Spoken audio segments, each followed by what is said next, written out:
Hello, good evening. Welcome back if you're here. Today, I want to review the deck that I built. I joined a budget deck tournament. It's getting played over Pixelborn. It's organized by Richmid, whose YouTube channel you can find in the description of this video, along with all the other participants in the tournament as well. So the tournament is a $50 budget deck tournament. The winner of the tournament will get to choose a charity, which will receive $100. I already played in the first round of the tournament. You can see that video already on the YouTube channel. And sorry, just trying to clear something. The first round is already up on the YouTube channel. You can feel free to check that out. I have a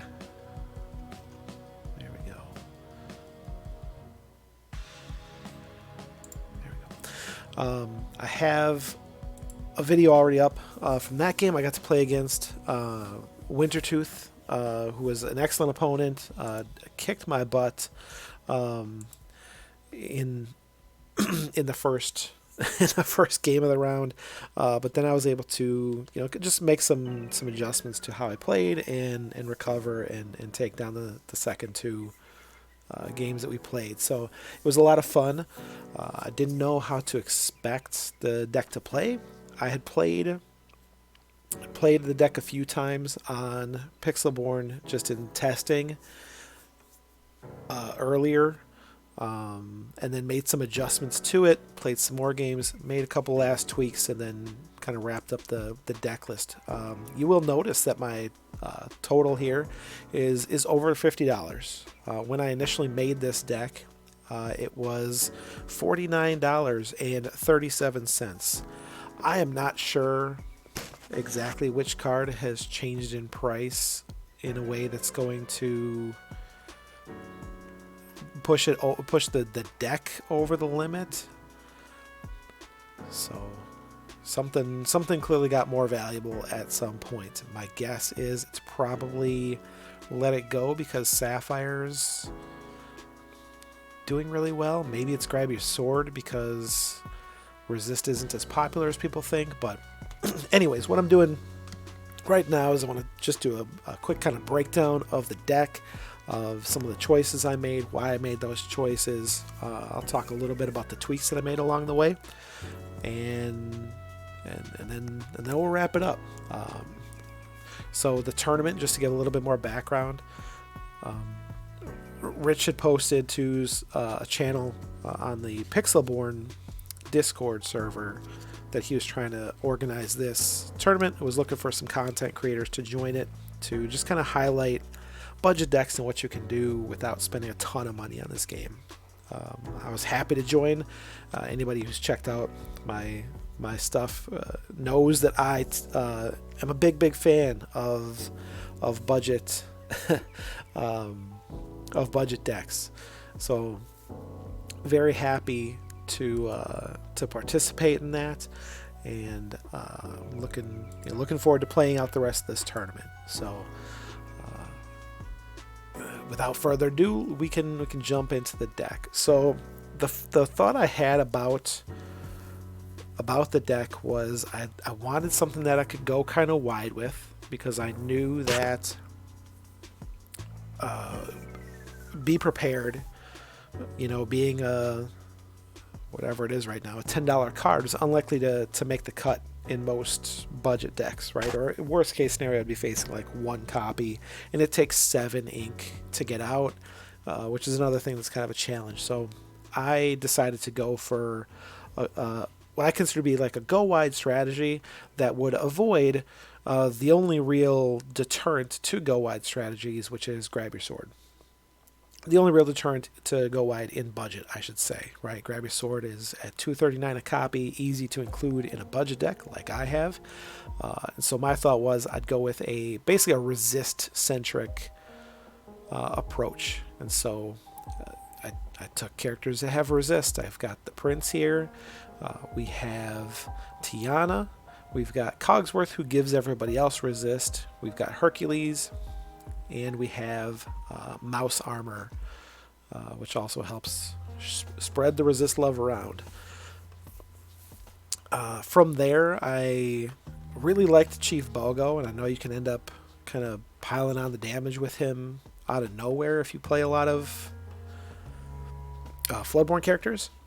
And so playing a lot of Floodborne characters, so we got 4 copies of Jafar, 4 copies of Aurora, 4 copies of Cogsworth, 4 copies of Jasmine, and 4 copies of Hercules. That is 20 Floodborne characters to help trigger our Chief Bogos. I decided to go with Tiana because I don't have a ton of card draw in this deck, and she has resist, and she can lock down my opponents from whatever actions they may want to play. So that's why I included Tiana with this deck list. From there, I had initially had 4 copies of each of the shift targets for our Floodborne characters. I decided to pull back on them quite a bit. So I actually had at one point had taken out all of the Cogsworths, just because I rarely shifted him on 3, and I don't have any reckless characters, which makes him not great on his own. But then as I played it, I realized I need to get Cogsworth out as early as possible, and so I decided to play him just to give myself the opportunity to get Cogsworth out on turn 3, because having resist on turn 3 is fantastic, especially in a budget meta. So we've got Jafar. The main reason I added Jafar at all is because he's an inexpensive Floodborne. So if I've got Chief Bogo out and I've got a Jafar out, I can shift, onto him. He's got an effect that does help me draw some cards, so he's pretty useful there. Hercules is just a powerhouse. Whenever you get him out there, he's really difficult to deal with unless you've got targeted removal. Aurora helps offset the targeted removal on these characters. So all in all, I feel like there's a lot of solid synergy in this. I put in Develop Your Brain. It's a 1-cost thing, mostly to do something on turn 1 and not feel like it's a waste, but also to help me dig for the things I need at any given time. So I put in 4 copies of Mouse Armor, and I found Mouse Armor to be fairly useful. If I was going to rebuild this deck, I'd probably, at the very least, cut down on Mouse Armors and give myself more inkable cards. Probably a couple more copies of Jafar, because he can take on evasive characters, and I realized in the first game I played that my deck does not deal with evasive characters at all, other than the direct damage coming out of Chief Bogo and grab your sword and let it go. So those things I had to lean on to be able to deal with stuff that was evasive. So you can see that in my first, the video of my first match. So that is, in general, that's the breakdown. You can see our curve here. It's kind of a mid-range deck. I typically, I never found myself like putting down more than 6 ink. The only games I played in my testing of this deck that got to more than 6 ink were when my opponents kept playing Let It Go and Hades on me, which is one of the challenges when you're trying to test out like a budget deck against everything else that's out there. It's a theme you'll see frequently in my budget deck videos, is that some decks just you know, it's hard to compete with people who have very expensive cards in a lot of ways. I will say that when you have a full event that's designed around budget, it's a lot easier, I think, to have a great time. And I had a great time in the first match. I'm definitely looking forward to the second one. But our breakdown, we've got 16 uninkable, 45 inkable. I did end up at 61. I wanted to get as many copies of Let It Go in the deck as I could. If I was going to tweak this deck, I'd probably pull out a Grab Your Sword and keep the Let It Go. Because Grab Your Sword is uninkable. I found it a little less useful, and I don't know if anybody else in this tournament is going to have a resist build, but Let It Go is definitely more valuable than Grab Your Sword in a mirror type match.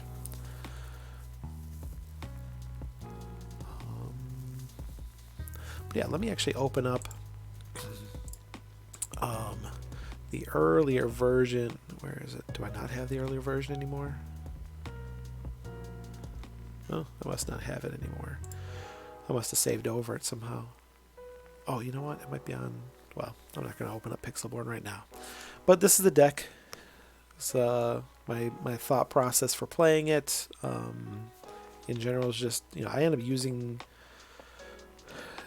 These early game cards, I find a lot of times I end up just inking half the time. I do like playing Aurora. I do like playing Jafar, especially if my opponent has evasive. Jafar is very good to keep. I don't ink him if my opponent has evasive creatures. Hercules I like to play because Shift 4 is just infinitely better than paying a full 6 for this Hercules.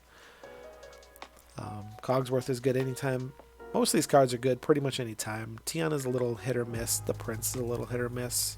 Mostly because one strength is not getting us very far most of the time. So yeah, I think, like I said, I think if I was going to tweak this deck a little bit to get back under budget, I'd definitely put Jafar back up to 4 copies. So that'd put me at 63. I would drop probably a copy of Jasmine and a copy of Grab Your Swords. And maybe probably a copy of Tiana as well.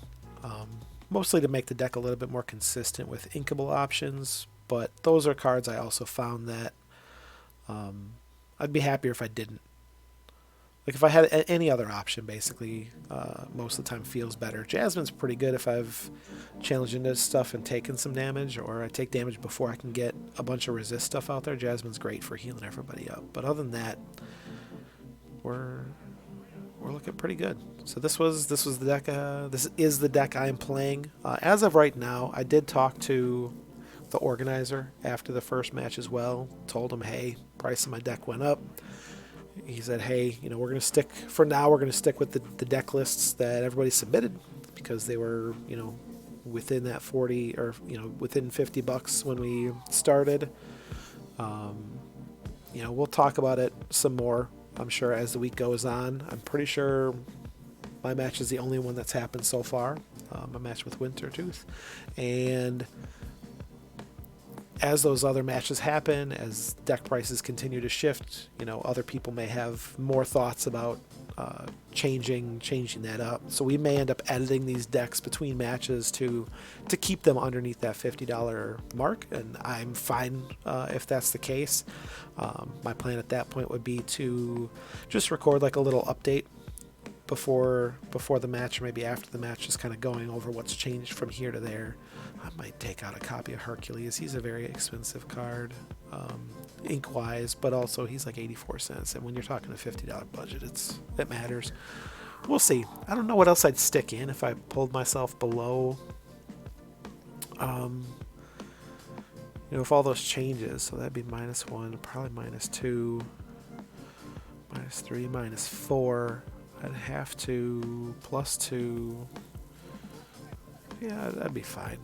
I need to find one more card to put in here. I'm not sure what I'd stick in if I did that. Maybe a Smash, actually. Smash would be pretty decent. I have to look at my options at that case if I decide to do that. But this is where I'm going to leave it. So feel free to please check out the other people that are participating in the tournament. Winter Tooth, he posted his the gameplay from his perspective. Excuse me. So you can kind of see his thought process as he was playing his deck, which I found very fun to watch, and kind of what he was thinking, his lines of play that he was, and how he was approaching it, and then knowing how I approached those same plays throughout the match as well was a lot of fun to watch. So please check that out. Check out all the participants. Again, the prize on this is going to charity. None of the players is really getting anything other than kind of sharing some viewers and kind of promoting each other. But I definitely recommend checking it out. So I'll see you in the next one. So have a great night. Goodbye.